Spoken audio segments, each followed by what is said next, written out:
The dust came first. It always did in Kunar province. A fine red-brown powder that coated everything rifle barrels, boot laces the inside of your lungs until the land itself became part of you, whether you wanted it to or not. The mountains rose on three sides, ancient and indifferent, watching the valley below, with the patience of things that had outlasted every army that ever marched through them. The Soviets had come and gone, the British before them, and now in the summer heat of 2011, 8 United States Marines were moving through a dried creek bed that offered just enough cover to feel like safety and just enough exposure to guarantee it wasn't. Maya Harlow was the smallest person in the formation. At 5 feet 4 inches and 122 pounds, she moved in the shadow of the men around her, her frame swallowed by body armor and the weight of what she carried. 2 ammunition cans, a medical pack, her own sidearm, which she had not fired in 6 months of deployment. She was 27 years old, and she had learned in those 6 months how to make herself disappear inside a unit that had no particular interest in seeing her. They called her Carrier. It was not a cruel name. It was simply an accurate one. She carried things: ammunition bandages, replacement batteries for the radio water purification tablets, and the various unglamorous necessities that kept a combat unit functional. She was support personnel. She existed at the edge of every operation present, but peripheral, necessary in the way that a truck axle is necessary, something you only notice when it fails. She preferred it that way. She had constructed this reality for herself with great care over 6 months of deployment and 13 months of service before that, and she had learned to maintain it through the simple discipline of never doing anything that would cause someone to look at her more carefully than the role required. She drew no attention. She exceeded no expectation. She was in the most deliberate sense she could manage invisible. Sergeant First Class Kowalski had made his position clear during her first week. He was built like a man who had been designed for a different century, broad across the shoulders, narrow across the patience. He had looked at her once, looked at her pack, and said to nobody in particular that he hoped the carrier knew how to stay out of the way when things got loud. It was not said with malice. It was said with the flat certainty of a man who had learned through experience that the wrong person in the wrong position at the wrong moment could get people killed. He was not wrong about that general principle. He was also not entirely right about Maya Harlow, though he would spend several more weeks assuming otherwise.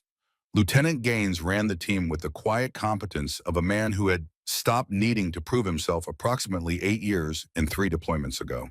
He was 43 years old with gray at his temples and the particular stillness behind his eyes that comes from having absorbed too many things that cannot be unfelt. When Maya had arrived at the FOB, Gaines had looked at her transfer papers, looked at her, and then looked at the papers again. Not unkind, just methodical.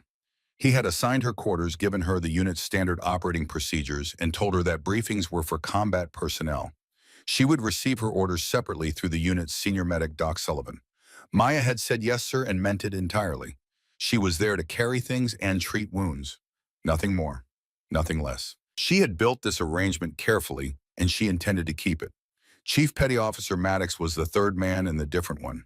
He was 51 years old with the lean, weathered quality of someone who had spent decades in environments that discouraged unnecessary weight, whether physical or conversational. He did not talk much. He watched.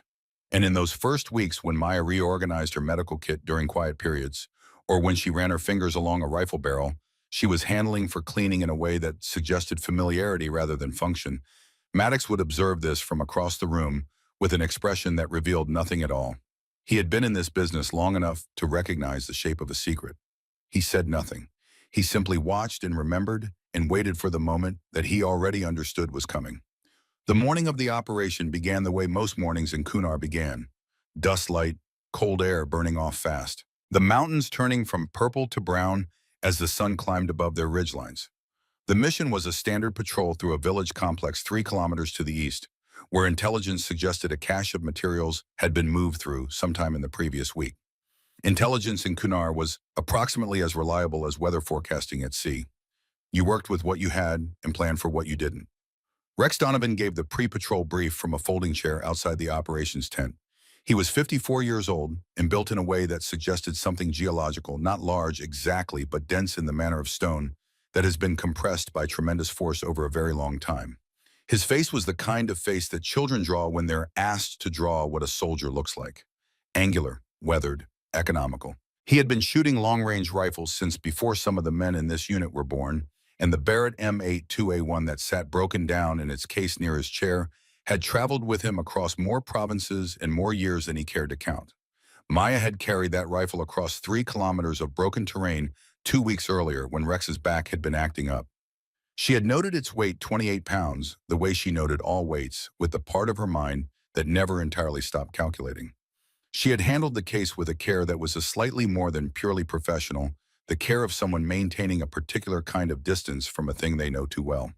Rex had noticed. He had said nothing at the time. Rex gave the brief in the flat, direct manner of someone who had given several thousand briefs and had reduced them to their essential components.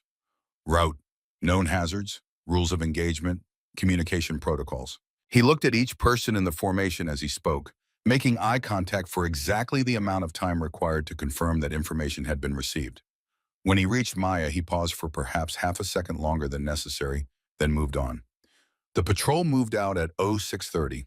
The IE was positioned in the 2nd kilometer of the route, buried beneath a section of the creek bed where the soil was slightly softer, slightly darker, in a way that might or might not have been visible to someone who was looking for exactly that specific thing.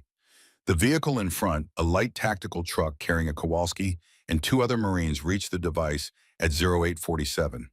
The explosion happened faster than sound.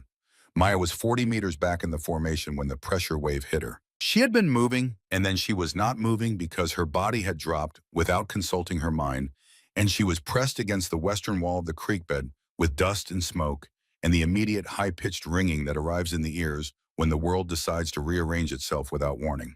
She was on her feet before the ringing cleared, not because she decided to stand, because her body made that decision independently through a mechanism that had nothing to do with conscious thought and everything to do with something installed years before she understood what it was for. The truck was on its side. Kowalski's voice was already cutting through the smoke, loud-oriented accounting for his people, which meant Kowalski was alive and functional, which reduced the most immediate triage priorities by 1. Maya moved toward the creek bed, past 2 Marines establishing a defensive perimeter, and found what she needed to find with the particular inevitability of someone who has learned that being in the wrong place at the wrong time is usually just the wrong place at the right time. Corporal Brixton was sitting against the wall of the creek bed with his legs extended in front of him and a look on his face that men sometimes get when the pain hasn't quite arrived yet, but the body already knows it's coming. He was 24 years old and had been in theater for 3 months and had until this moment believed himself to be invulnerable in the inarticulate way that young men often do. Doc Sullivan was 10 meters away, face down, unresponsive. Head strike from the blast. Breathing but not present. Maya was already moving. She covered the distance to Brixton in a way that was not quite running and not quite walking, but something more purposeful than either. She was reading him as she moved, the color of his face, the rate of respiration visible in the rise and fall of his chest, the position of his arms, the way he was holding his left side without quite knowing he was doing it. "Brixton," she said, "look at me." He looked at her. His eyes were tracking correctly. That was something. She had her hands on his chest before she finished speaking, fingers working along his rib cage with a confidence that came from somewhere considerably deeper than 6 months of deployment in standard medical training. She found what she was looking for on the left side, a subtle resistance in the chest wall, a quality of percussion that told her without ambiguity what was happening inside. Tension pneumothorax, air accumulating in the pleural space, collapsing the lung, beginning to shift the heart. Not survivable without intervention. Not complicated to address if you knew what you were doing and had the right equipment and the few seconds of controlled stillness the procedure required. Maya had all 3. She talked to Brixton while she worked, quietly, specifically, telling him exactly what was happening and exactly what she was about to do, not because any protocol required this, but because she had learned it from someone years ago that a conscious patient who understands the procedure will stay still for it in a way that a frightened patient will not. The needle entered the second intercostal space at the mid-clavicular line at an angle that a trauma surgeon would have found technically unremarkable. The rush of air that followed was unmistakable. Brixton's breathing changed immediately. The tension in his face shifted from the blank mask of approaching shock to something closer to ordinary pain, which was considerably more survivable. Maya was already moving to the next step. Hemostatic agent against the wound in his left side, shrapnel not deep but bleeding steadily. Combat gauze packed and held. Tourniquet assessed on both legs, left femoral artery showing early signs of compromise. The kind of compromise that becomes catastrophic in the time it takes to discuss it. She applied the tourniquet with movements that were fast, without being rushed tight, without being imprecise, at the specific pressure point that the anatomy required, and nowhere else. 90 seconds from arrival to stabilization. She sat back on her heels and looked at Brixton, and found him looking at her with an expression she had seen before, but not often the expression of someone who has just understood at a cellular level that they are going to survive something they were not certain they would survive. "You're stable," she said. "Stay still." Gaines appeared at her shoulder. He had been providing security while she worked, but now he was looking at her in a way that was different from how he had been looking at her for the previous 6 months. A quality of attention that had sharpened into something more specific. "Where did you learn that?" he said. "My father taught me," Maya said. She turned back to Brixton to check the tourniquet tension. She did not offer anything further. The question had been asked. The answer was complete. Everything important had been communicated, and everything that was not important could wait. Chief Maddox was standing 3 meters to her left. He was not looking at the result of what her hands had done. He was looking at her hands themselves, the way they moved, the way they settled, the specificity of their placement, the absence of hesitation that wasn't confidence in the ordinary sense, but something older than confidence. Something that lives in the body after years of repetition have made it automatic. Maddox had seen hands like that before. Once. In a man considerably older than the woman currently repacking her medical kit in front of him. He said nothing. He turned back toward the perimeter and resumed his observation of the surrounding terrain, and in the economy of his face nothing changed at all. The assessment of the site showed no secondary devices and no direct contact.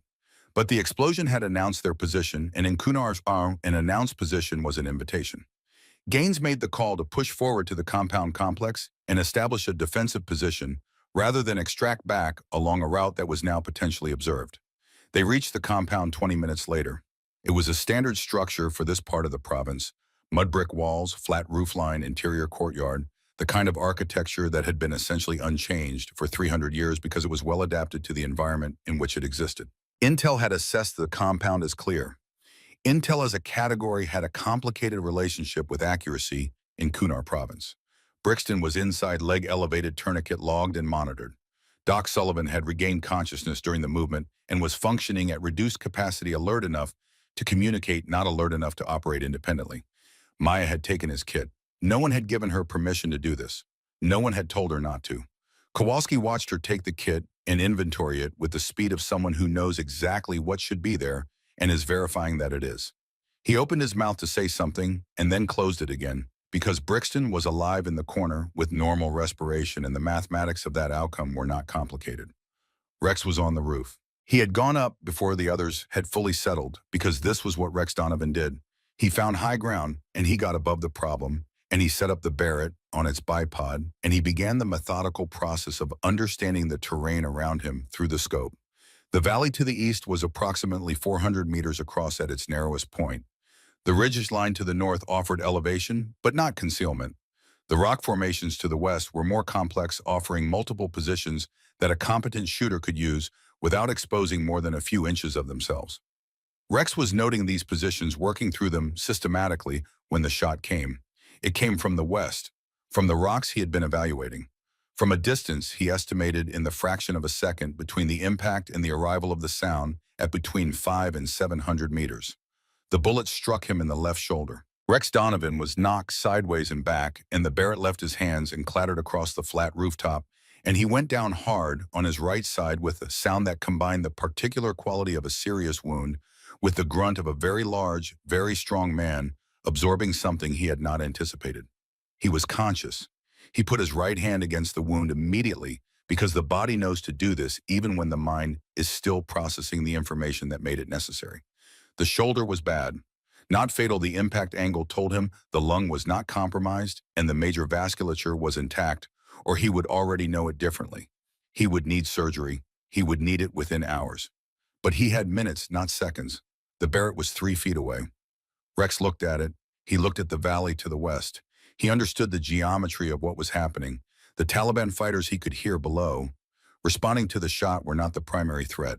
The primary threat was the shooter in the rocks, who had just removed the unit's long-range capability and who was now presumably ranging secondary targets. Rex could not reach the Barrett without moving in a way his left shoulder was not going to permit. Below Gaines was on the radio controlled and specific calling in the contact and requesting immediate QRF. Then a different sound. Boots on the ladder. Maya Harlow had been inside the compound when the shot came through.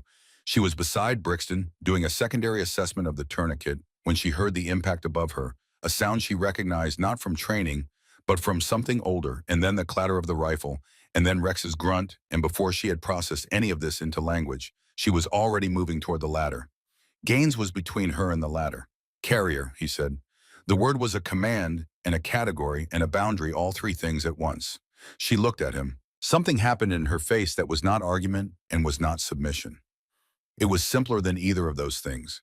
It was the face of someone who has already decided and is letting the other person know that the decision has been made. She went around him. The ladder was 12 feet of exposed vertical space in which a positioned shooter with a clear line of sight could end the discussion in a fraction of a second.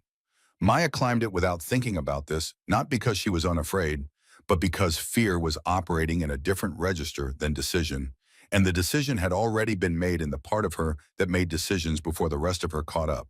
She pulled herself over the lip of the roof and saw Rex on his back, right hand pressed against his left shoulder, blood dark between his fingers. She saw his face pale, oriented in pain, but not in shock.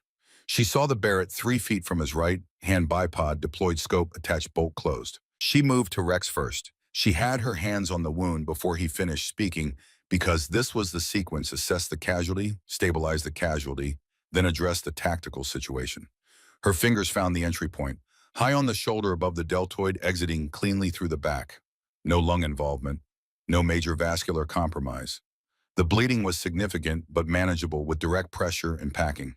She packed the entry wound, packed the exit, applied pressure with the heel of her left hand, and held it there with the steadiness of someone who has learned that the difference between adequate and inadequate pressure is measured in millimeters and maintained over time. Rex grabbed her wrist with his right hand. His grip was surprisingly strong.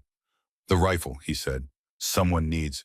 "I know," Maya said. She said it the way her father had taught her to say things that were both simple and complete, without emphasis, without drama, as a statement of existing fact rather than intention.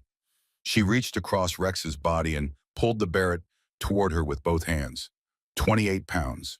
She had carried it across 3 kilometers of broken terrain 2 weeks ago, and her hands knew its weight, the way you know the weight of something you have held enough times that the memory lives in your muscles rather than your mind. She settled into position behind the rifle, stock against her right shoulder, cheek against the rest. Left hand finding the foreend, right hand wrapping the grip index finger outside the trigger guard where the finger lives until the moment has arrived, and it has not arrived yet. Her eye found the scope and the world narrowed to the specific and the immediate. Below Gaines was shouting her name. She heard it the way you hear traffic from inside a closed room present, but belonging to a different context than the one she was currently occupying. She breathed, in through the nose, out through the mouth. The rhythm her father had taught her when she was 11 years old in a field behind a farmhouse in Western Virginia, before she understood what the rhythm was for, when it was simply the way her father told her to breathe before she shot. The rhythm that steadied the heart, the rhythm that made the reticle stop dancing and the world settle into something that could be addressed. She found the valley through the glass. The Taliban fighters below were maneuvering with the confidence of people who believed they had achieved fire superiority, moving openly, grouping in ways that suggested they had not yet accounted for the possibility that the compound had recovered a long-range capability. She counted 4 distinct threat positions in the first sweep. The most immediate was a fighter moving across open ground toward a better angle on the compound's eastern wall, carrying an RPG tube. Range 420 meters. Wind negligible. The morning air was still in the way it sometimes is in these valleys before the thermal differential becomes large enough to generate a consistent direction. Temperature climbing toward the day's heat. Thin air. Minimal humidity. All of this arrived in her mind not as calculation, but as perception, the way a musician hears a chord and knows without counting which notes compose it. She set the crosshairs. She exhaled. She squeezed the trigger. The Barrett fired. The recoil came back through her shoulder, the way she remembered it, a heavy rolling push. Not sharp, not punishing, if you were properly positioned, but unmistakable in its authority. The rifle was telling you something. She let her body receive the information without fighting it and came back to the scope. The first shot was 8 inches left. She knew it before she confirmed it through the glass because she had felt something fractionally wrong in the final millisecond of the squeeze. A small imperfection in the breath cycle, a degree of tension in her left hand that had not been there when she was 17 years old making this exact shot in competition, and which had appeared now because she had not made this exact shot in nearly a decade, and her body was recalibrating for the gap. She noted this without judgment and made the adjustment. She worked the bolt. The spent casing ejected and caught the morning light for a fraction of a second before disappearing over the edge of the rooftop. She reset, breathed again, found the rhythm, let everything else become background, and let the crosshairs become foreground, and let the distance between her and the target become something mathematical rather than something real. She squeezed. The Barrett fired. 420 meters away, the man with the RPG tube went down. Maya worked the bolt and moved to the second target before the sound of the shot had finished rolling across the valley. What happened in the next 90 seconds was later described by the men below in different ways, depending on what they were paying attention to and what they were willing to say out loud afterward.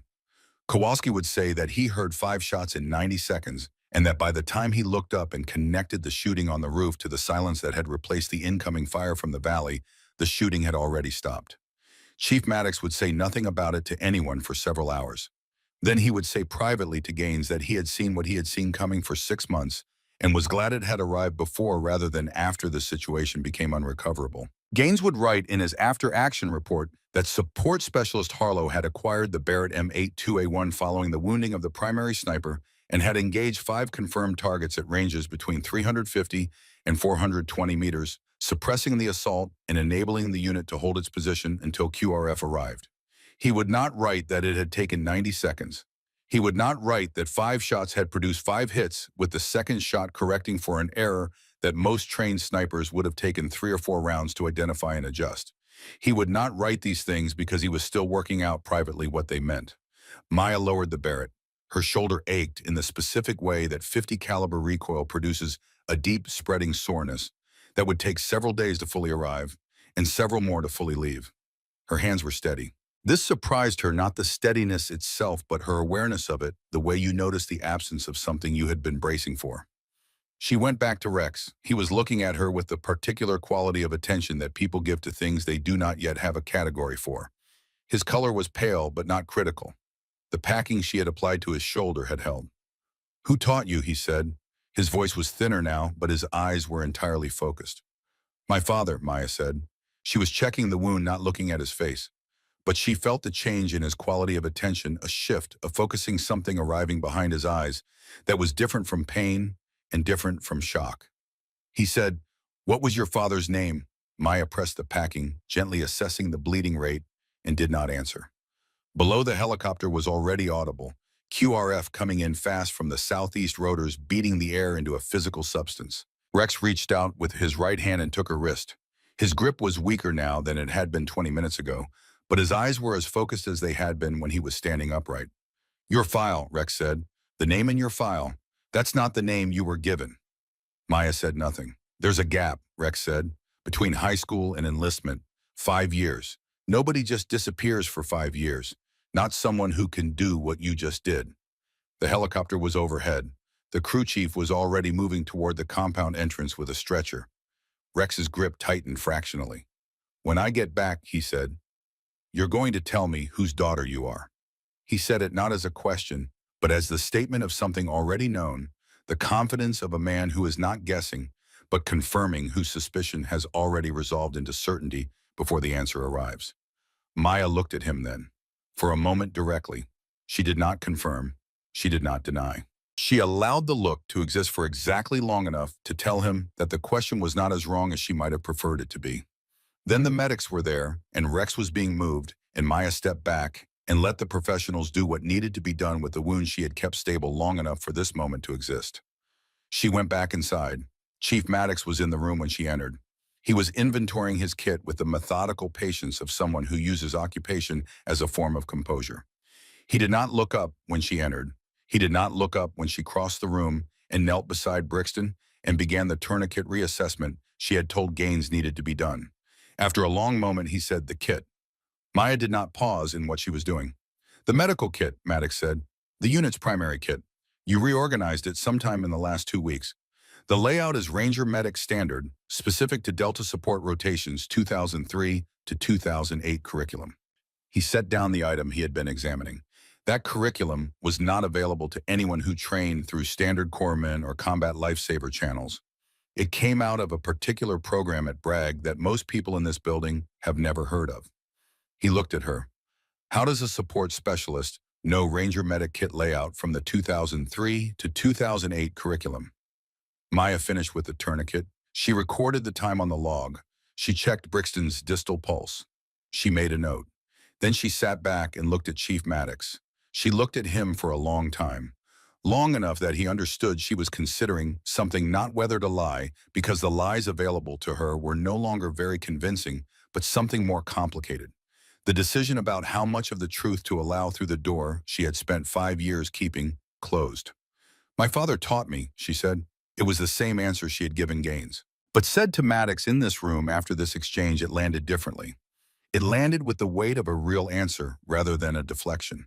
The specific weight of something true that contains more than its surface. Maddox nodded once. He picked up the item he had set down and returned to his inventory without further comment. Outside, the valley was quiet. The helicopter carrying Rex Donovan was growing smaller in the eastern sky, banking toward the forward surgical facility 60 kilometers away. Gaines had already received word that Colonel Bishop at FOB Tillman wanted a full debrief, in person, tomorrow morning. He had also been told in the same communication that support specialist Harlow should be present. And somewhere in the western rocks at a distance of approximately 600 meters, a man was moving away from a firing position he had used for the last time. He was moving with his deliberate economy of a professional, withdrawing from a position that had been compromised, not hurrying because hurrying communicated information about direction and urgency that a skilled observer could read, but moving with the consistent pace of someone who has done this before and knows that the withdrawal is as important as everything that preceded it. He had accomplished part of what he came to accomplish. He had removed the primary shooter from the equation. What he had not anticipated, what had changed the equation in a way that required him to reconsider several assumptions, was what he had seen through his scope in the 90 seconds that followed. The young woman who had climbed to the rooftop and taken up the rifle. He had watched her through his scope with the full attention he gave to things that surprised him, which was not many things. He had watched the first shot 8 inches left amiss that told him something specific about the gap between her training and her current state, and then he had watched the second shot which told him considerably more. The correction had been precise. The adjustment had come from the right place, made through the right mechanism at the right speed. The shots that followed had been the shots of someone whose body remembered something the mind had tried to set aside. He had seen this technique before. Not in anyone currently operating in this theater. Not in anyone he had encountered in the years since he had left the Soviet military and found through the complicated geography of ideology and history his current position.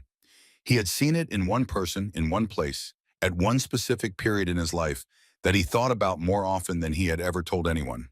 He lowered the rifle. He looked at the rooftop where the young woman was still positioned behind the Barrett, scanning the valley for additional threats with the patient sweep of someone who has not yet allowed herself to believe the immediate danger has passed. He looked for 3 seconds.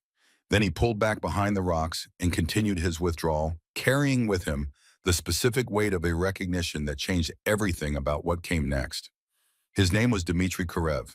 He was 49 years old, and the last man who had taught anyone to shoot like that had died in a ditch in Virginia 5 years ago, with the world's most naturally gifted long-range shooter standing in a house 200 meters away, not yet understanding what she was eventually going to become. Karev understood it now. He had understood it from the first correction. He moved into the mountain and disappeared. And in the compound below, in the deepening afternoon light of the Kunar Valley, Maya Harlow sat beside a man she had kept alive and held a secret that had in the last 90 seconds become considerably harder to keep. She had known this moment would come eventually. She had not expected it to feel like this. She had expected it to feel like exposure, like the specific shame of someone who has been running from something and been caught. Instead, it felt like something releasing, something that had been held in a fist for 5 years, finally beginning to open. Her hands were steady. They had always been steady. Her father had taught her that. Colonel Theodore Bishop was 62 years old, and he had the quality of a man who has spent 4 decades deciding which battles to fight and has become very efficient at the assessment process. He was not large. He was not imposing in the physical sense. What he was precise in his movements, in his language, in the particular quality of his attention, which had the effect of making the recipient feel that nothing they said was going to be misunderstood or overlooked. He sat behind a plywood desk in the operations center at FOB Tillman and reviewed the after-action report while Maya stood at ease on the other side of it. Gaines was present. Chief Maddox had been invited to attend as an observer, which was unusual enough that his presence carried its own weight. Bishop read the report without comment for a long time. Then he set it down and looked at Maya directly. "You fired the Barrett," he said. "Yes, sir." "5 confirmed kills, ranges 350 to 420. "Yes, sir." "First shot was a miss." "Yes, sir. 8 inches left." I corrected. Bishop looked at her for a moment. "I've been in the Marine Corps for 40 years, he said. "I know what basic marksmanship looks like. I know what advanced marksmanship looks like. What I watched described in this report is something else entirely." He opened a second folder. "So I ran your name, really ran it, not the standard check." Maya's jaw tightened slightly. She kept her eyes on the wall behind Bishop's left shoulder. "Harlow," Bishop said. "That's your mother's name. Margaret Harlow. Lives in Richmond, Virginia. Retired school teacher. Never served." He turned a page. "But there's a gap in your history. 5 years between your graduation and your enlistment date. Your civilian record during those years is sparse enough to suggest it was constructed rather than lived." He looked up. "So I went looking for what was there before the gap." He placed a printed document on the desk between them. "National Rifle Championship records are public," he said. 5 consecutive titles. Ages 15 through 19. Long-range division. The youngest competitor to hold the title in the history of the event. The scoring records from your final championship are still referenced in the organization's literature as a benchmark for the division." He set the document down. "The name on those records is not Harlow." Maya said nothing. "What is your full legal name?" Bishop said. The room was quiet. The air conditioning unit in the corner was losing its argument with the Afghan heat. Outside, someone was moving vehicles in the motor pool, the diesel engines a low constant rumble beneath everything else. "Maya Callahan Harlow," she said. "My father's name was Nathan Callahan. I used my mother's surname when I enlisted." "Why?" The word was simple. The answer was not. Maya looked at the wall and then, with a decision that was visible, if you were watching for it, looked at Bishop directly. "I wanted to disappear, sir," she said. "I didn't want to be Nathan Callahan's daughter. I didn't want to be the girl who won 5 national championships. I wanted to be no one in particular." "Why?" Bishop said again. Her jaw moved once, then she said, "Because my father died thinking I hated him, and I didn't want to touch a rifle ever again." The memory arrived the way memories arrive when you have spent years building walls around them. Not gradually, not gently, but all at once, with the specific violence of something that has been compressed for a long time, suddenly given room. Summer 2006, Virginia. The kind of afternoon that smells like cut grass and engine oil and the particular quality of late light that belongs to late July in the Blue Ridge foothills. Maya was 22 years old, newly returned from the national championship, where she had taken the title for the 5th consecutive year, and she had in her hand a contract from a commercial sponsor that represented more money than her father had earned in his last 3 years of service combined. Nathan Callahan was in the driveway. He was always in the driveway when he was working something through. He would take an engine apart and put it back together as a way of giving his hands something productive to do while his mind operated independently. He was 51 years old, with hands scarred from field work and careful with everything they touched, and he looked up when Maya came through the screen door with the contract in the particular posture of someone who has already decided something and is announcing rather than asking. She laid the contract on the truck's hood. He read it with the focused attention he gave to everything written, careful, thorough, unhurried. Then he set it down. "That what you want," he said. "Shoot for money." "It's $200,000 a year," Maya said. "That's not nothing. That's everything. Could be life-ending too." He wiped his hands on a shop rag. "That gift you have. It's not meant for exhibitions." "Here we go," Maya said. She had heard this speech before. The warrior's code, the higher purpose, the responsibility that came with skill. "You've been serious my entire life, Dad. Every weekend on the range, every competition, every hour, we spent building this thing you call a gift, and now that it can actually pay for something, now that it means something in the real world, you want to tell me it's meant for something else. What's it meant for then?" What exactly were those 10 years on the range for, if not this? Nathan was quiet for a long moment. He looked at the mountains on the horizon, the Blue Ridge going purple in the late afternoon light. It was for when someone needs protecting, he said, and you're the only one who can do it. For when lives are on the line and you're the difference between people going home and people going in bags. That's your life, Maya said, not mine. I don't want to carry that weight. Then I didn't raise you right. The words came out quietly, not cruelly, not as an accusation. As the honest conclusion of a man who has measured himself against a standard and found a deficiency. But they arrived in Maya's chest the way quiet words sometimes do, with more force than shouted ones, because there is no volume to deflect. She felt the anger come up fast and hot. You know what, she said. Maybe you did fail. Maybe spending your whole life teaching people to kill things doesn't make you a father. Maybe I don't want to be anything like you. She heard the words leave her mouth. She heard them land.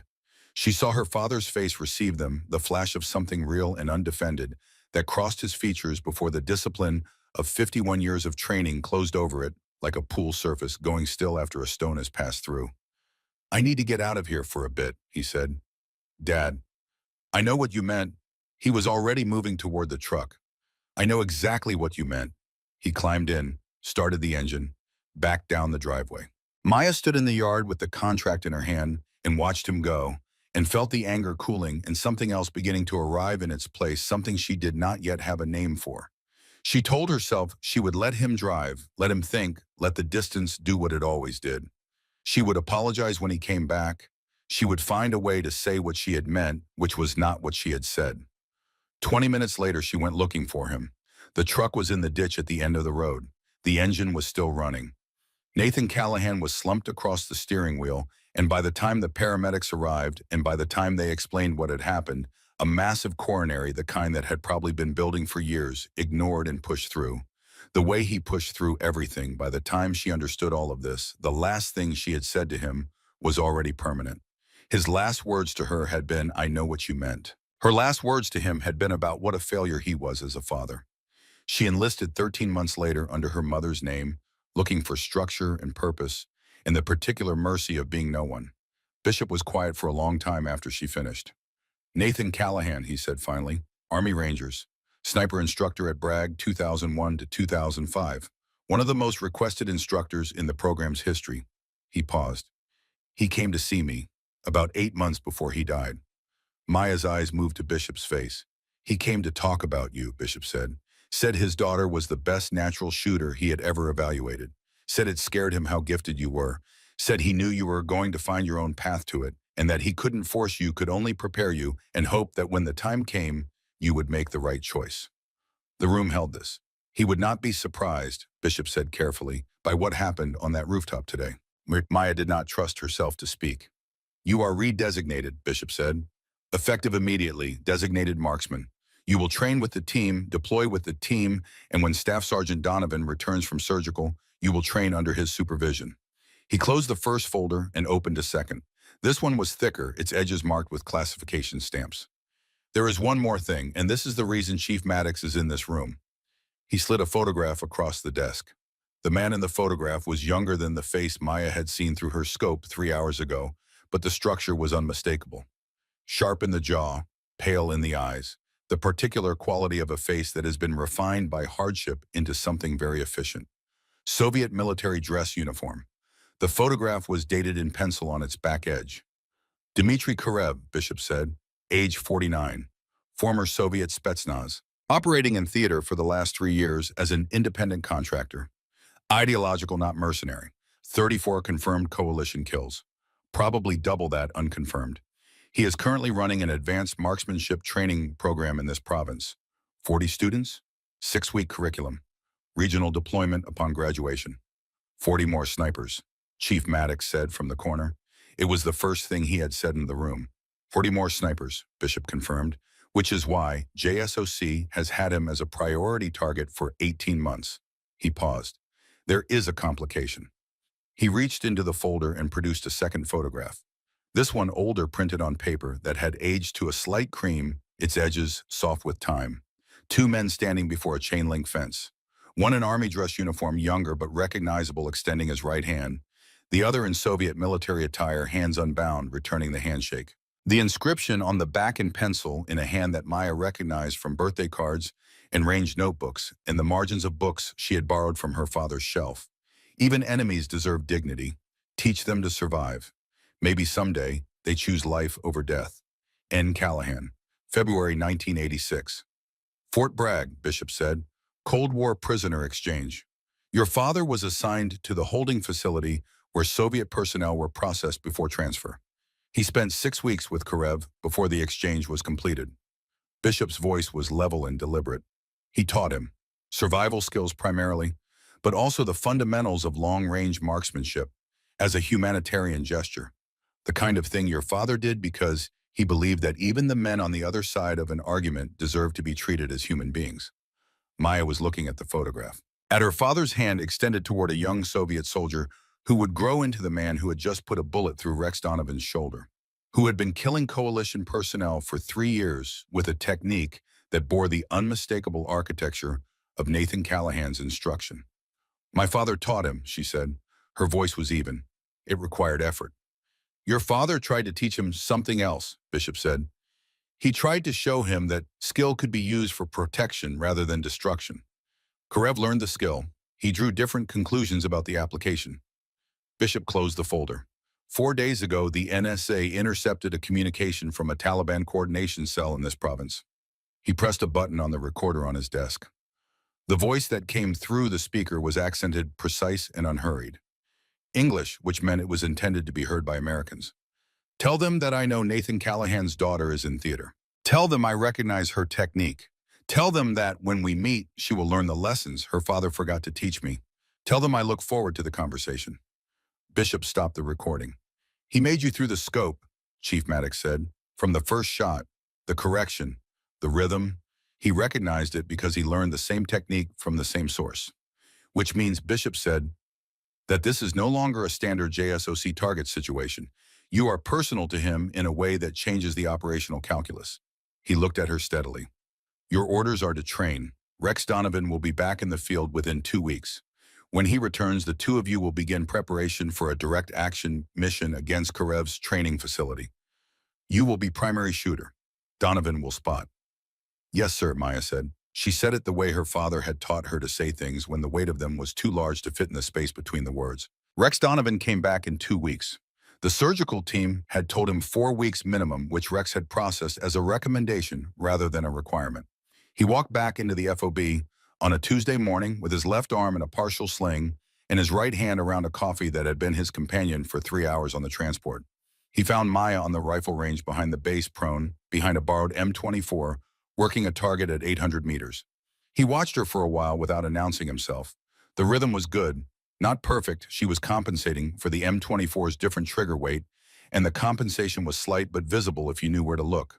But the fundamentals were there in a way that could not be installed by any training program that existed. They were the way they were because they had been learned very young when the body is still forming its deep habits, and they had been reinforced for years by someone who knew exactly what he was doing. Rex sat down beside her after she finished the string. Your dope is off for the M24, he said. You're overcorrecting for a trigger weight that's heavier than the Barrett. I know, Maya said. I'm working it out. How many sessions? This is my third. Rex looked at the target through his spotting scope. The group was tighter than it had any right to be for a third session with an unfamiliar rifle. He set the scope down. Nathan used to say he began, and he watched her go, still not a flinch, but a change in the quality of her attention, the way a radio changes when it finds a frequency, that every shot is a conversation. The rifle asks a question. The target gives the answer. Everything in between, the wind, the distance, the light, that's just translation. Maya was quiet. He said it at Beirut, Rex continued. October 1983, Marine Barracks. I was 26 years old and had been in the Corps for 4 years and thought I understood what I was doing. Then I watched your father make a shot with iron sights at a moving target in failing light at over 400 meters, and I understood that I did not understand anything yet. He never talked about Beirut, Maya said. He wouldn't have. Nathan didn't talk about his kills. Said every one of them was a failure proof that talking hadn't worked, that deterrence hadn't worked, that the only solution left was a bullet, and that a bullet was always a failure of something that should have come before it. Rex adjusted his sling carefully. But he also said every shot he took kept someone's father or son or brother alive. That was how he carried it, not by minimizing it, by holding both things at once, the failure and the necessity. Maya chambered around, went back to prone, found the target. He said something else at Beirut, Rex said. He said the hardest part of being a sniper isn't the shooting. It's knowing when not to shoot. Knowing when the shot will make things worse instead of better. Maya's breathing slowed into the rhythm, in through the nose, out through the mouth, the specific pace that brought the heart rate down and made the world settle into the precise and the addressable. She fired.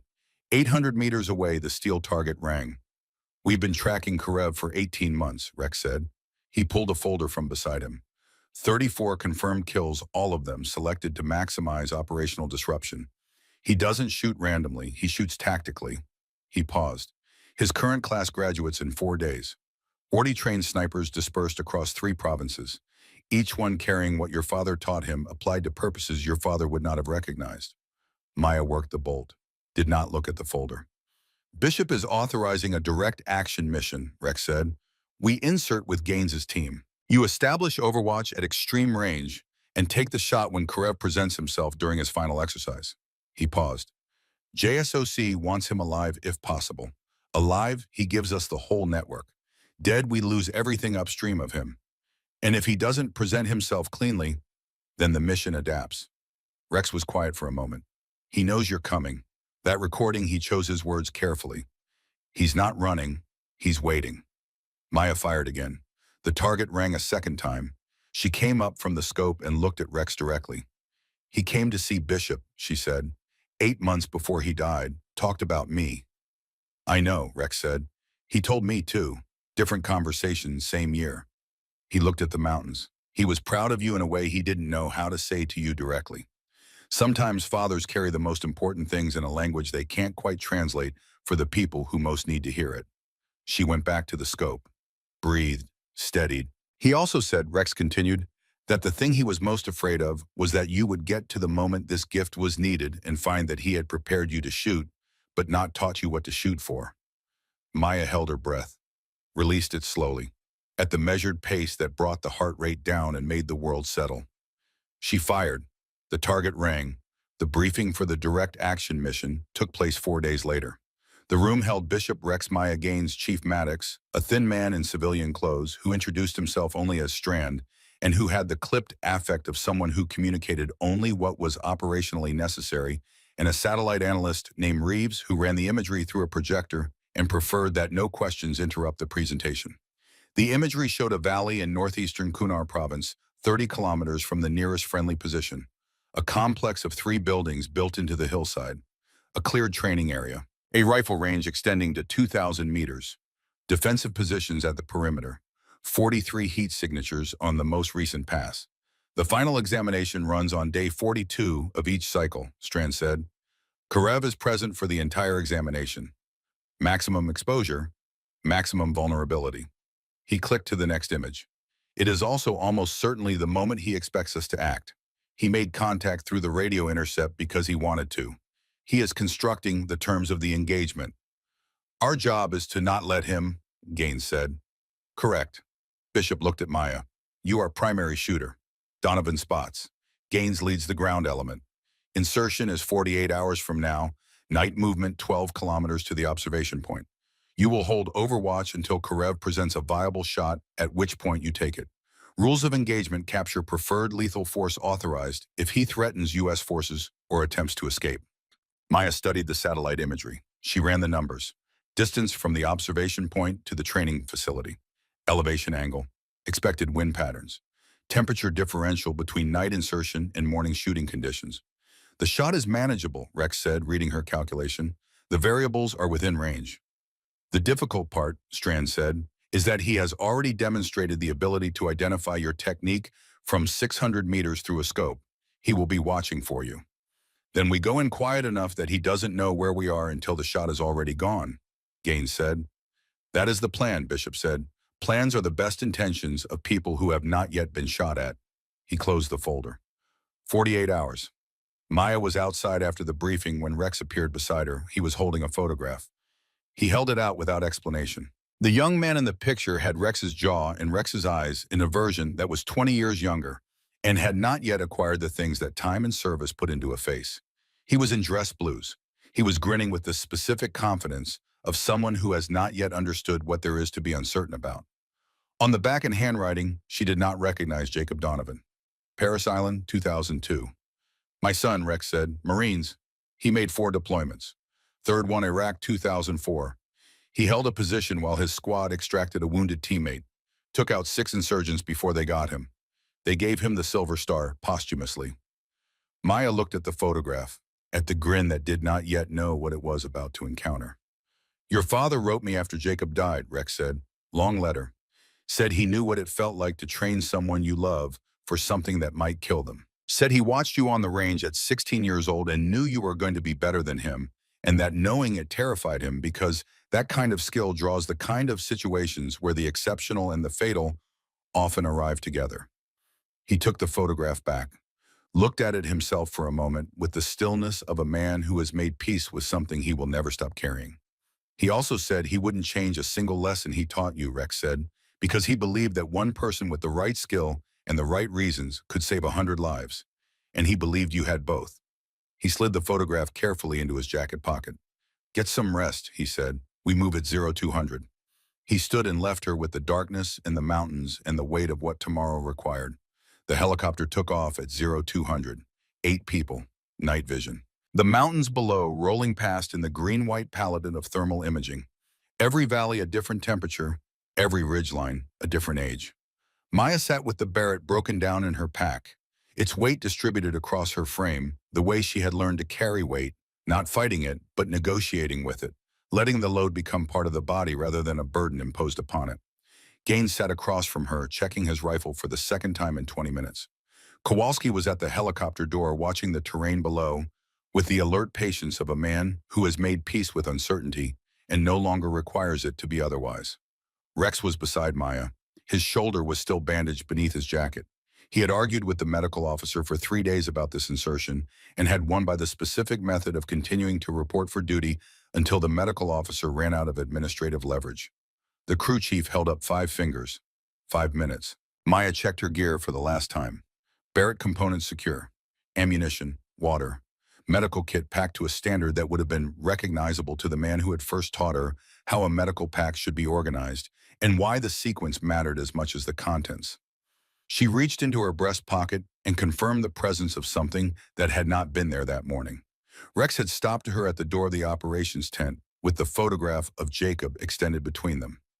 Take it, he said. He said it before she could speak. Not for luck, for something more specific than luck. He pressed the photograph into her hand when she did not immediately take it. Jacob made his last decision knowing exactly what it would cost him. He made it anyway because the people depending on him deserved someone willing to pay that cost. He wasn't fearless. He was clear. That clarity, real clarity, not confidence, is the only thing that makes the hardest decisions possible. Maya had looked at the photograph, at the young man who had not yet understood what he was preparing for. Your father wrote something in the letter he sent me after Jacob died, Rex said. He said he saw that clarity in you on the range when you were 16 years old. Said it was the rarest thing he had ever observed in another person. He nudged the photograph toward her. He knew you would need it eventually. I think eventually is now. She had put the photograph in her breast pocket over the place where her heart was and felt the slight weight of it settle against her. Now in the helicopter, she pressed her hand briefly against her chest to confirm it was still there. The crew chief pointed at the door. Maya went. The ground came up fast in the green-white world of the night vision, and Maya's boots found it with a solidity that moved up through her legs and into her spine and told her she was alive and present and committed to a course of action that had, in the last 30 seconds of descent, become irrevocable. She moved away from the landing zone immediately. Around her, the team was doing the same, spreading, establishing security, the helicopter already lifting and banking and taking its noise and its light into the northern sky until there was only darkness and stars and the particular silence of mountains that have been silent since before any living person was born. Gaines's voice in her earpiece. All elements check in. 8 voices answered, all present, all functional. 12 kilometers between them and the observation point, and the darkness that was their cover would last approximately 5 more hours. They moved. Movement through the mountains at night was a different kind of work than daylight movement, slower, more deliberate, each footfall, a small negotiation with terrain that the night vision made visible but not familiar. The rocks in Kunar province had their own logic, their own angles and surfaces, and unexpected drops, and moving through them at a pace required a quality of attention that left no room for the mind to wander. Maya found this useful. She followed Rex's back, matching his pace, and kept her mind on the ground in front of her, and the weight on her back, and the sequence of each step, and did not think about the photograph in her breast pocket or the voice on the recording that had said her father's name with the specific familiarity of someone who had learned things from him that she herself had never been taught. 3 hours into the movement, Gaines raised his fist. The team froze.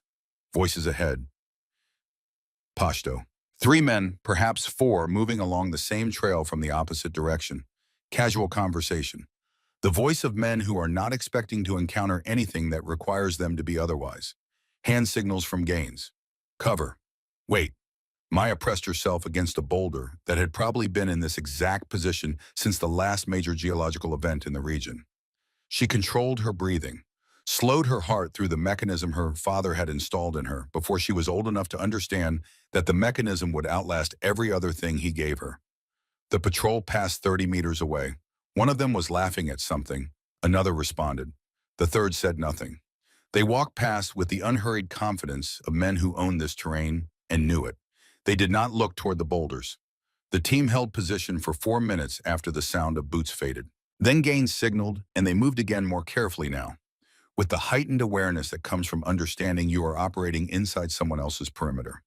The observation point was a natural formation on the eastern face of a ridgeline, a shelf of rock that jutted outward over the valley below and provided both elevation and concealment, the kind of position that a trained eye would eventually find when scanning the terrain, but that would not be found immediately and would not be found at all from the valley floor. They reached it as the sky was beginning to separate from the mountains in the east. Not light yet, but the suggestion of light, the sky going from black to the particular deep blue that precedes dawn by approximately 40 minutes. Maya and Rex set up while Gaines established security around the position. The Barrett came together in the dark by feel the components finding their places with the authority of things that belong together.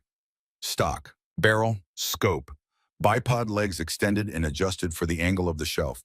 Maya settled behind it and found the valley below through the glass and began to read what she could see. The training facility was 1,200 meters below and 1,400 meters distant on the horizontal 3 buildings arranged around a cleared training area with the rifle range extending east and the defensive positions visible as dark shapes along the perimeter.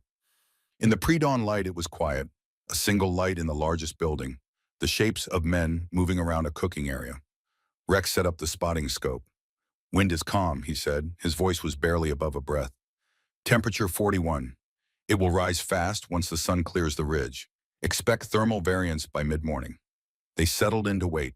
The sun cleared the eastern ridge at 6:23, and the valley below went from gray to gold with the impartiality of places that are beautiful when they are not trying to kill you. Maya had been behind the scope for 4 hours.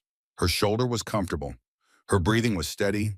Her mind was in the particular state that long observation produces, not passive, not active, but something between the two, receptive and alert, in equal measure like water that is still but ready to move. At 11:47, the door of the main building opened. The man who came through it moved in a way that was different from everyone else in the facility.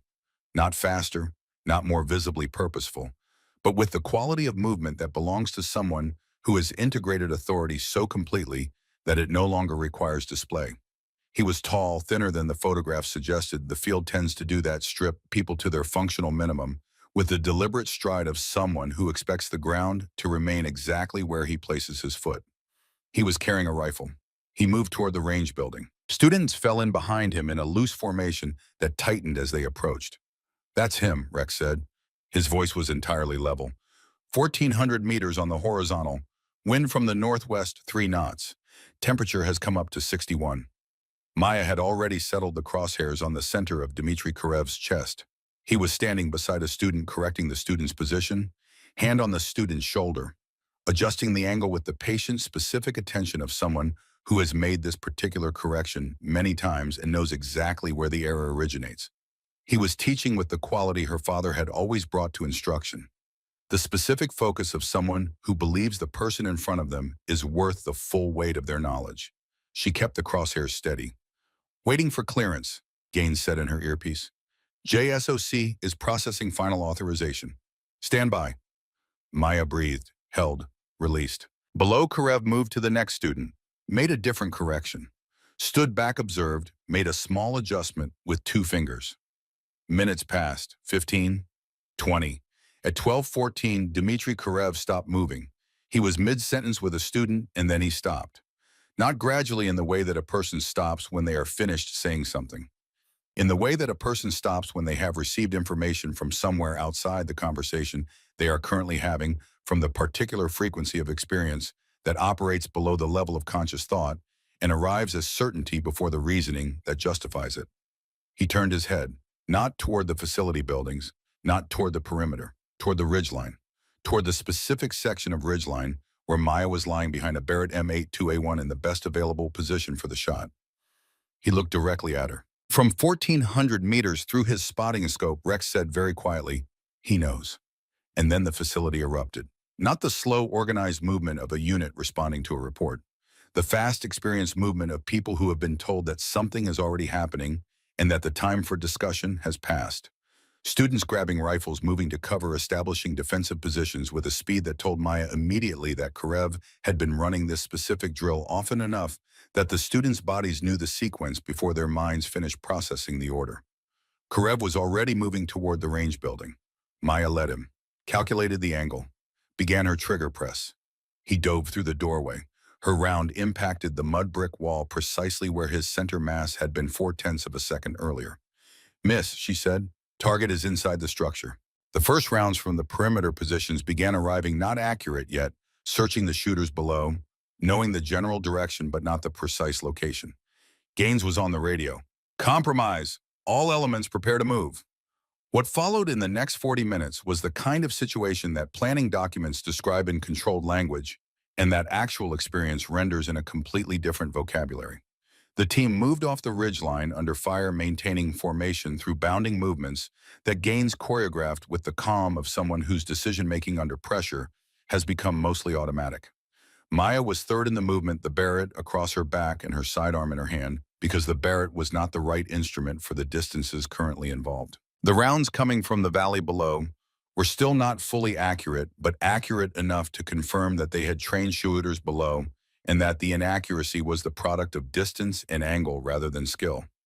At the bottom of the first reverse slope, Rex put his fist up. "South," he said. "We're being pushed south." Maya had been running the terrain in her mind. She saw it immediately, the way the fire was distributed, heavier from the north and east, lighter from the west, creating a pressure that moved them toward the south where the terrain opened into the valley approaches, where Karev's main compound and its additional fighters waited as the terminus of a route that had been designed for them. "He's hurting us," she said. "Yes," Rex said. Gaines in the earpiece. "All elements change of plan. We are not going south. Rally on the western high ground. Move now." The western route meant crossing open ground. They were halfway across it when the fighters appeared on the elevated position to the north. The ambush was geometrically sound, elevated angle crossing targets below the physics of the situation, strongly favoring the shooters on the high ground. The rounds came in fast and close, kicking up rock fragments and red dust, and Brixton went down, clutching his right leg with a sound that Maya had been trained to categorize before she had finished hearing it. Femoral involvement. The specific sound of a man who has just understood that the blood moving through his body has found an unintended exit. She was already moving. The Barrett came off her back in 3 seconds. She found the elevated position through the scope and identified 2 fighters and put them down with 2 rounds in the time it took Kowalski to orient fully to the threat. The third fighter was moving to a better position, and she tracked him and fired, and he stopped moving. Maddox had taken the fourth. Then she slung the Barrett and was beside Brixton. The wound was mid-thigh lateral arterial involvement, confirmed by the rate and the color. She had the tourniquet from her kit applied above the wound site before Brixton had finished the sentence he had started when he went down.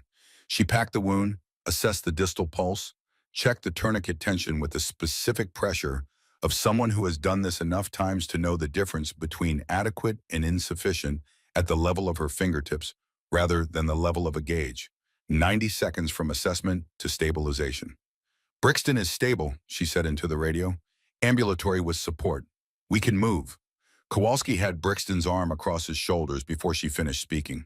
The remaining fighters from the ambush position were not advancing.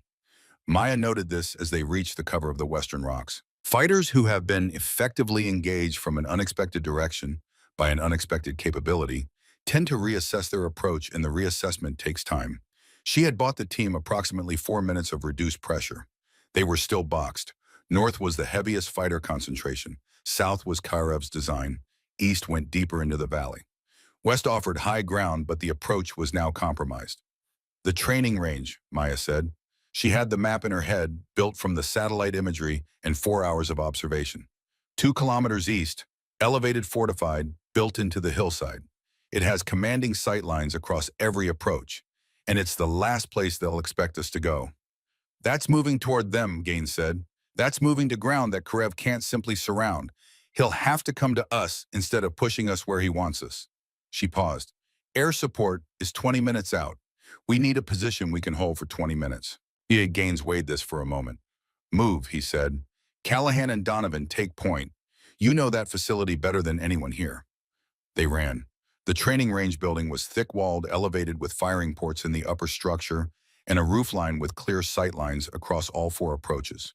Inside, they found ammunition water and the accumulated evidence of a program that had been running long enough to become institutional. Gaines positioned the team. Brixton went into the most protected corner tourniquet, checked position, elevated conscious and communicating. His color was pale but stable. He would hold. Maya went to the roof with Rex. From the roofline, she could see the entire valley. She could see the fighters moving through the rocks below, distributed and purposeful, covering the approaches with the systematic confidence of people who have the numbers and the terrain, and they believe the time. 40 of them, perhaps more. All trained by the man her father had taught 30 years ago in a holding room at Fort Bragg. Air support, she said. Weather turns south of here, Gaines said from below. Helicopters are 20 minutes out minimum, possibly longer. Rex was scanning with his spotting scope. He won't wait, Rex said. This is personal now. We came into his facility, disrupted his program, attempted his life. He will want to conclude this on his own terms. As if the words had crossed the space between them, through some mechanism that belongs to the particular register of men who have been in this work long enough to develop senses that training programs do not formally acknowledge, a sound arrived from the rocks 400 meters to the west. A voice, amplified, carrying across the still afternoon air with the clarity of someone who has selected his position specifically for its acoustic properties. English, accented but precise, unhurried. Daughter of Nathan Callahan. I know you hear me. The valley went quiet in the way that valleys sometimes do when something is happening that demands attention from everything in it. I watched you through my scope on the first day, the voice continued. I saw your technique. Your father taught you well. He taught me also. Fort Bragg, 1986. 6 weeks.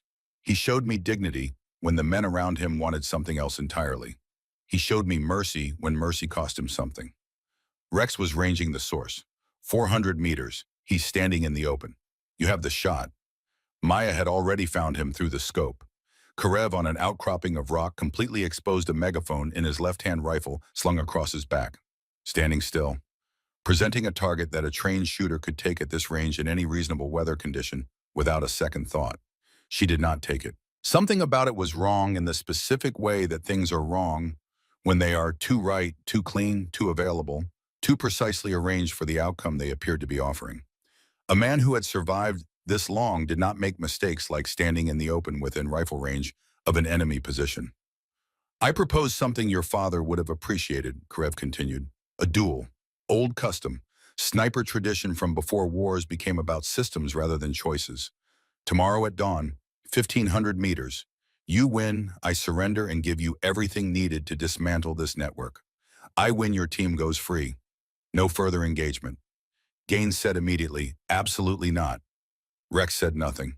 Maya looked at the man standing on the rock 400 meters away. She thought about the photograph on Bishop's desk. Her father's hand extended, the young Soviet soldier reaching back. She thought about the inscription. Even enemies deserve dignity. If I don't accept, she said, we fight our way out tonight, or we wait for air support and the situation resolves through fire. And everyone in this valley pays that cost, his students, some of our, possibly everyone in this building. People die anyway in this war, Gaines said. That's the nature of what we're doing here. Rex, Maya said, what would my father do? Rex was quiet for a long time, long enough that it was not a pause but an answer forming from the right material rather than the convenient material. He would accept, Rex said finally. He would understand every tactical reason not to. He would accept anyway, because it is a real chance to end this without destroying 40 students, who are mostly young men being taught the wrong things by the wrong teacher.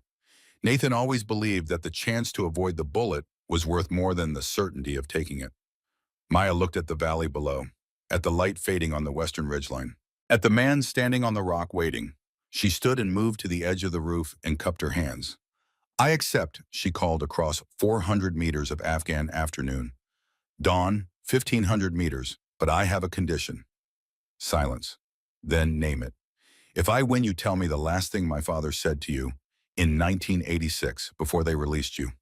The silence that followed was long enough to hold several possible outcomes. Long enough that Gaines shifted his weight below and opened his mouth to say something. Then the voice came back, and something in its quality had changed some register beneath the tactical precision that had characterized everything Karev had said until this moment. Agreed, he said. His last words are the reason I am still alive today. You should know them. A pause. Sleep well, daughter of Nathan. Tomorrow we discover which of his students learned his lessons better. He stepped back into the rocks and disappeared. And the valley, which had been ready for a different kind of night, settled into the specific quiet of a ceasefire maintained by nothing more substantial than two words shouted across open air. Night came fast in the mountains, the temperature dropping with the decisiveness of a judgment, and the team took shifts through the darkness while the fighters below held their positions. Brixton's tourniquet was converted at the 2-hour mark, arterial bleeding controlled wound packed and stabilized, distal pulse present and adequate. He would need a surgical facility within 8 hours. The helicopter situation would resolve before that became critical. Kowalski had not spoken to Maya since the ambush on the open ground. He was keeping his hands busy and his mouth closed, processing in the way that serious men process significant revisions to their understanding of the world. Maya sat with her back against the wall of the rooftop structure at 0200, cleaning the Barrett for the third time because the cleaning was not about the rifle, and both of them knew it. Rex sat down beside her with the careful movement of a man whose shoulder was telling him things he would prefer not to hear. Tell me about Beirut, she said. The shot you mentioned, the one you said you still don't understand. Rex looked at his hands for a moment. October 23rd, 1983, he said. Marine barracks bombing, 241 killed. Your father and I were part of the security detachment that survived because we were positioned away from the building when it went. In the aftermath in the ruins, there was a sniper, positioned in the rubble. He had 16 Marines pinned in a position they could not hold indefinitely. He paused. Your father had an M14 with iron sights. The sniper was in the rubble at over 400 meters moving position every few minutes. Light was failing. Your father had a clean shot at around 1800. He didn't take it. Why not? He said the angle wasn't right, that if he missed, the sniper would go to ground, and those 16 men would die before we could relocate the position. Rex was looking at the mountains now. He waited. Sniper presented himself again at 1823. Your father waited again, moved to a different position himself. The sniper came up a third time at 1841, and your father took the shot. One round, iron sights, moving target in failing light at 400 meters. He hit. Center mass, those 16 Marines went home. Rex adjusted his sling. What I couldn't understand and what I asked him about afterward and what I have thought about for the better part of 3 decades is how he knew. How he knew the first 2 shots were wrong. How he knew the third one was right. What did he say? He said there's always one moment when the variables align. Not when you're most confident. Not when the shot looks easiest. When everything, the light, the wind, the position, the breathing, the heartbeat comes together in a configuration that is as close to correct as the situation is going to provide. He said the work is not in making the shot. The work is in waiting for that moment without mistaking a lesser moment for it. Maya was quiet. He also said, Oped, Rex continued, that the hardest shot is the one you don't take, not the shot you miss.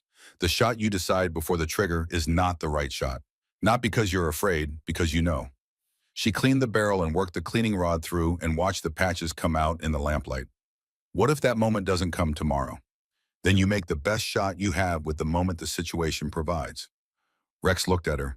That's all any of us can do. He was quiet for a moment. Then he reached into his jacket pocket and produced the photograph of Jacob. He did not hand it to her. He set it on the rooftop surface between them, face up where the lamplight caught the young man's grin and made it seem briefly almost present. "I showed you this before we inserted," Rex said. "I want you to look at it again before morning. Not for luck, for something more specific." His voice was deliberate. Jacob made his last decision in full knowledge of what it would cost him. He made it anyway because the people depending on him deserved someone willing to pay that cost. He wasn't fearless. He was clear. And that clarity, not confidence, not courage, but the specific knowledge of what a moment requires is the only thing that makes the hardest decisions possible to live with whatever their outcome. Maya looked at the photograph without picking it up. "Your father wrote this in the letter he sent after Jacob died," Rex said. He said that clarity was the rarest thing he had ever seen in another person. He said he first saw it in you on the range when you were 16 years old, and he understood in that moment that you were going to need it someday in a way that would cost you something real. Rex nudged the photograph toward her. "He couldn't tell you that directly. He knew you needed to find it yourself, the way we find the things that matter most, through the living, not the telling." Maya picked up the photograph. In her hands, it felt like what it was, a record of a life that had been fully spent in the way it was meant to be spent. She put it in her breast pocket, where it had been since Rex first gave it to her, and felt its slight weight settle against her. "He never said any of it to me," she said. "Any of what he thought about me." "No," Rex said. "He knew you needed to discover what you were without his voice in your ear telling you. The things we're told we can question. The things we discover ourselves we keep." He sat with her for a while in the darkness, both of them quiet in the way of people who have said the important things and are giving them room. Dawn came cold and precise, the light arriving over the eastern peaks in the specific gold that belongs to high-altitude mornings, painting everything it touched with an impartiality that had nothing to do with what was about to happen beneath it. Maya was behind the Barrett before the light was fully established. Rex had the spotting scope. "Wind is 2 knots from the east. Temperature 39 rising. Barometric pressure steady. Conditions are as good as you will get today." 1,400 meters across the Farley on the rocky outcrop that Karev had selected, elevated with long sightlines in both directions, the position of someone who expects to see and be seen movement. The deliberate, unhurried movement of a man who has been in this situation before and has made his peace with what it requires. Karev settled behind his rifle, bipod legs deployed, scope aligned. The particular economy of his setup, which was minimal and functional in the way that experience tends to produce nothing extra, nothing missing. He raised his right hand, Maya raised hers. For 3 seconds, nothing happened. Two people trained by the same hands, separated by 1,400 meters of cold morning air in the specific stillness that precedes irrevocable events. Karev fired first. He was faster than she had accounted for. The round arrived in the space where her head had been and impacted the wall behind her with the crack that follows the supersonic passage. By a fraction, she felt more than heard. She was already moving, rolling left, coming up in a new position 3 meters away, the Barrett finding her shoulder. She had his new position before he had finished settling into it. She fired. The round impacted rock 4 inches from his scope, close enough that she heard, or believed she heard, across 1,400 meters the sound of fragments. They fell into the exchange that the word duel fails to adequately describe, the reality of which is less dramatic and more precise than the word suggests. It was more like a conversation conducted in very specific language between two people who have each spent years developing their fluency in it. Movement after each shot, never more than a breath in a static position, each relocation calculated for the next firing angle. She fired 4 more times.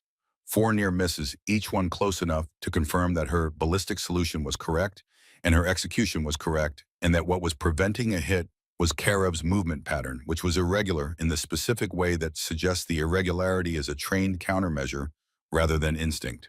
He had been trained by the same person. He knew the language she was speaking.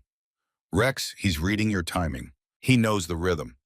She had been shooting at competition pace, the cadence her father had built into her during years on the range, the specific rhythm of breath and trigger that had won 5 national championships, and that was now in this different context a liability rather than an asset. Karev had learned the same rhythm from the same source. He knew it from the inside.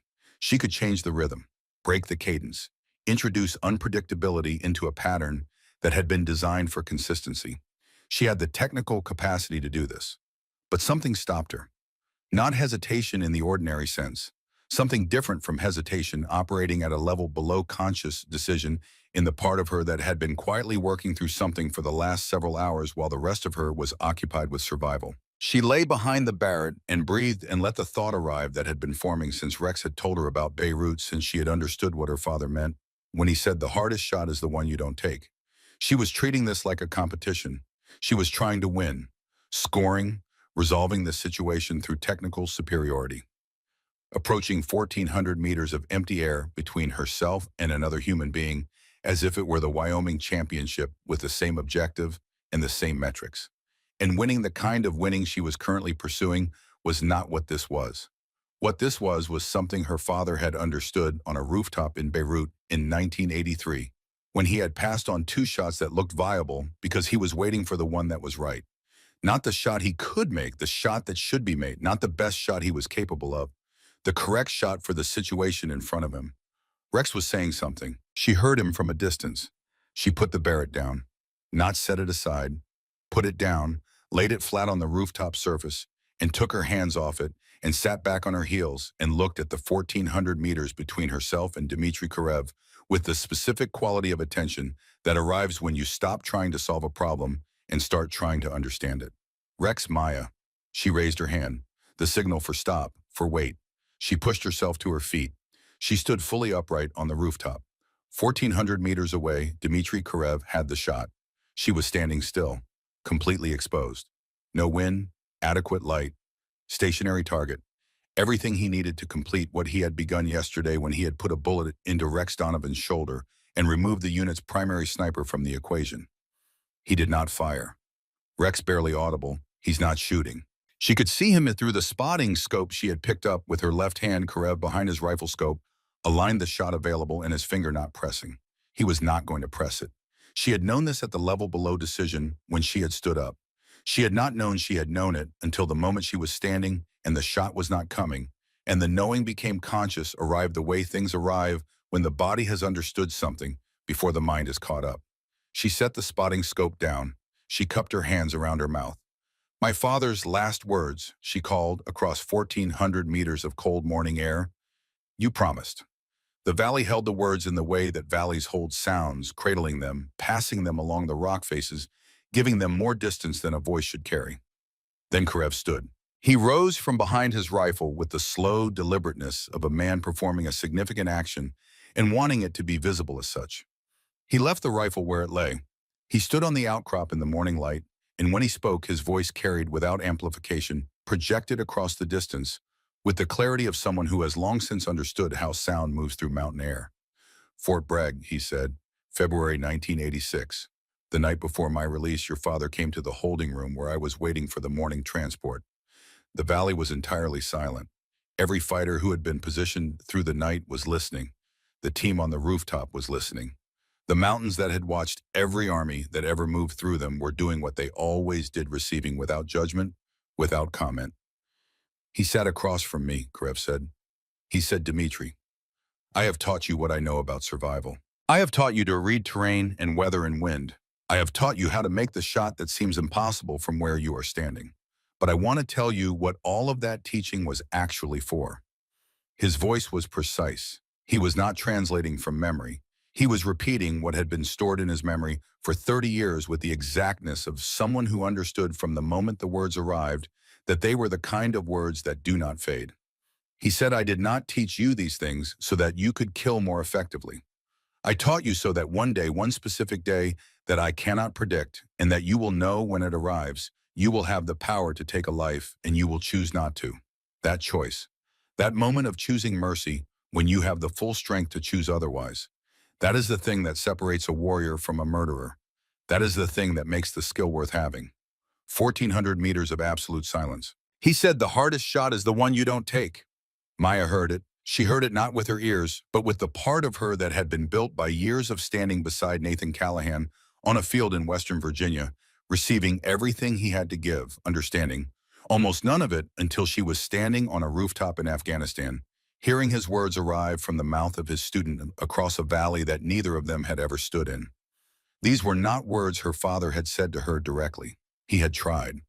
She could see that now with a clarity that the intervening years had obscured. She could see the conversations they had not finished, the arguments that had carried the shape of what he was trying to say without ever arriving at the content, the driveway in July, and the contract on the truck's hood, and the look on his face when she said the things she could not take back. She could see all of it as the same conversation, the one he had managed to complete with a young Soviet soldier in a holding room at Fort Bragg, and had never found the right moment to complete with his own daughter.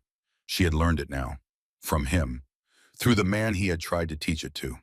Arriving 30 years later across 1,400 meters in the thin cold air of a mountain morning, at the moment it was most needed and therefore most available. Something released in her chest. Not grief exactly, not relief. Something that contained both and was larger than either, the specific sensation of a thing that has been compressed for a long time finally being allowed its full shape. Karev lowered his arms. He looked across the valley at the rooftop where Maya Harlow was standing with her hands at her sides and the Barrett flat on the surface behind her. "I surrender," he said. "I will give you everything. Names, locations, schedules, every element of the network across all three provinces." A pause. "Your father was right about many things. He was right about the most important thing.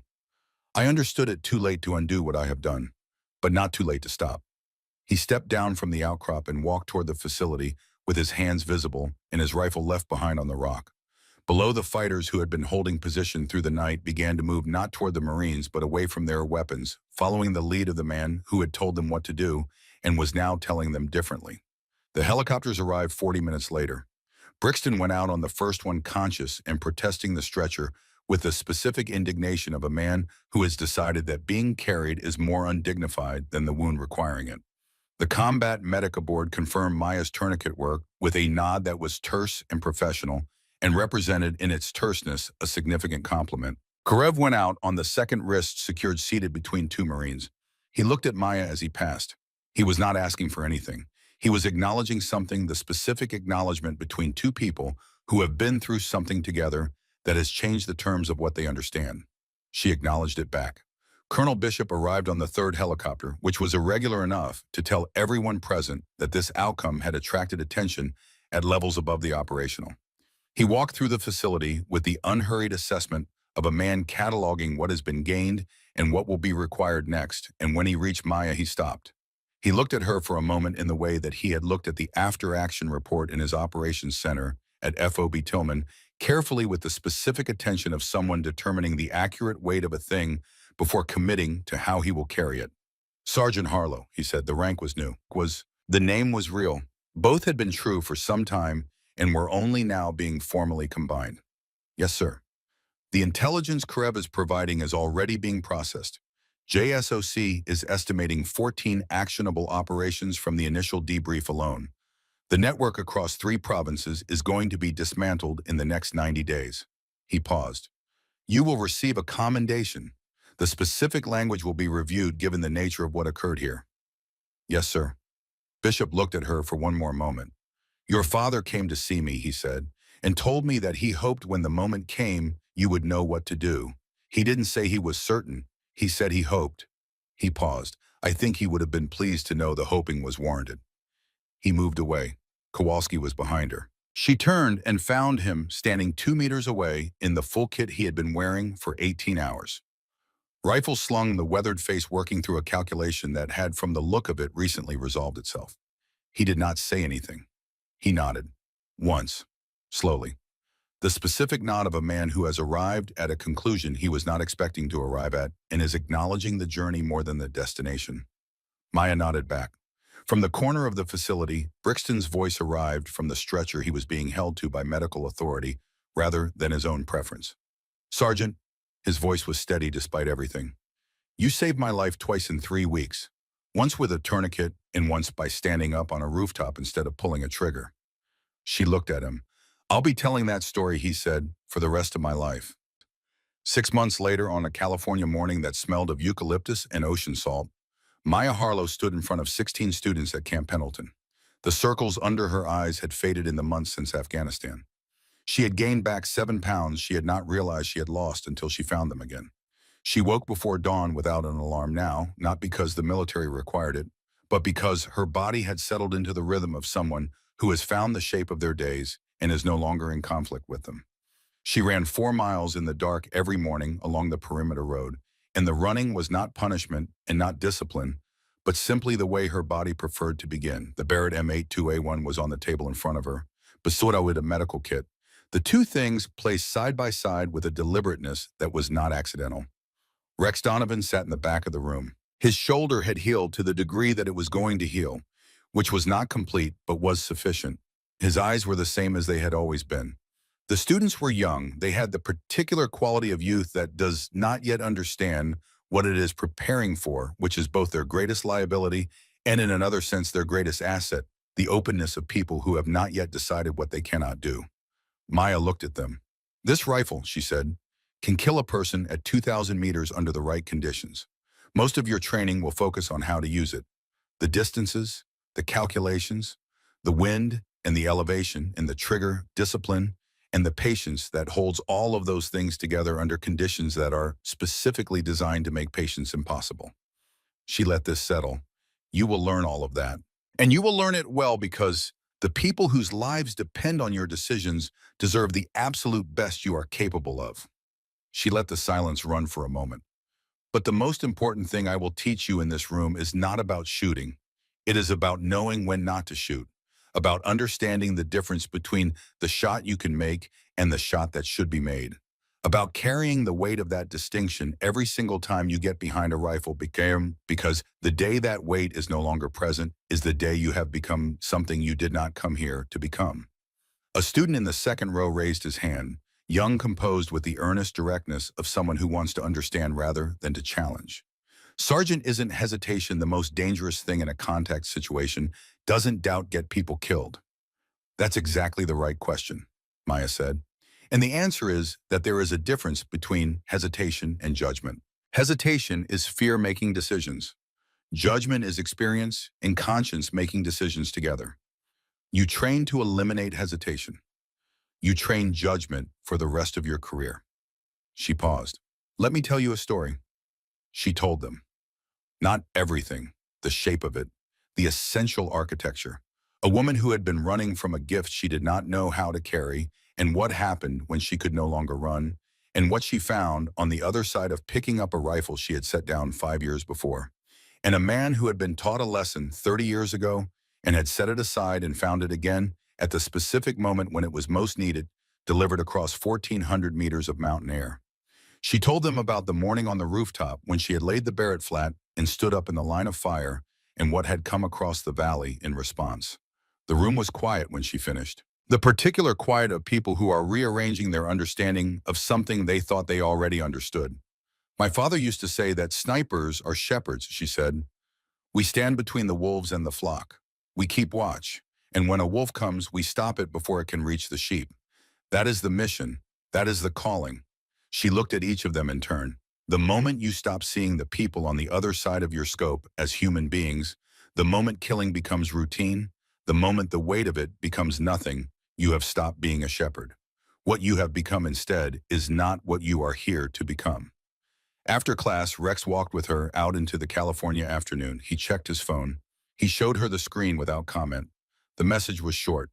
The return address was a federal facility in Colorado. "Tell Sergeant Harlow thank you. I am teaching here.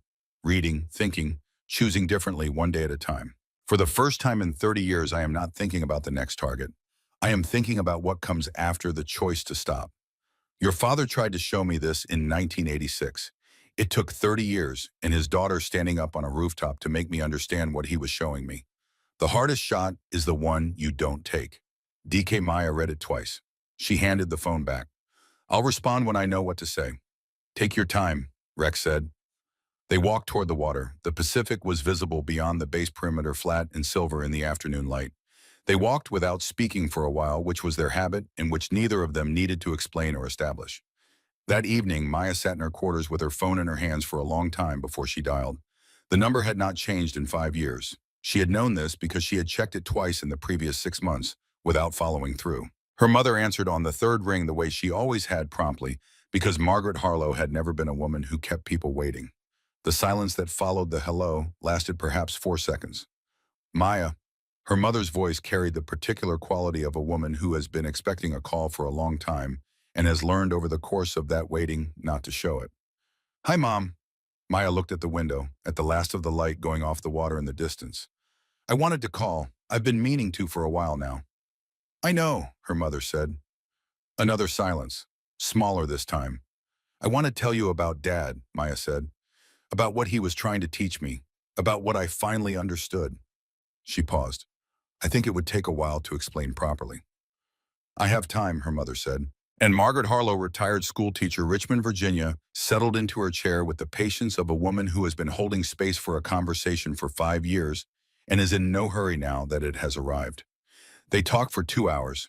Maya told her about the rooftop in Kunar province, about Rex Donovan and what he had told her about her father in Beirut, about the photograph of Fort Bragg and the inscription on the back in handwriting they both recognized, about standing up on the rooftop in the line of fire and the words that had come across the valley in response. She did not tell her mother everything. She told her what mattered. She told her what her father had been trying to say in every conversation they had ever had on the range or in the driveway or across the kitchen table in the early mornings before anyone else was awake. Her mother was quiet for a long time after Maya finished. Then she said, "He was so proud of you." He didn't know how to say it in a way you could hear. I know, Maya said. I know that now. He used to talk about you after your competitions. To me, to his friends, to anyone who would listen. He just couldn't do it to your face. He was afraid it would sound like pressure. Maya looked at the ocean through the window. He should have said it anyway. Yes, her mother said. He should have, and you should have told him you didn't mean what you said in the driveway. Yes, Maya said. I should have. But here we are, her mother said. Still here, still talking. A pause. He would be very proud of what you did, of what you chose.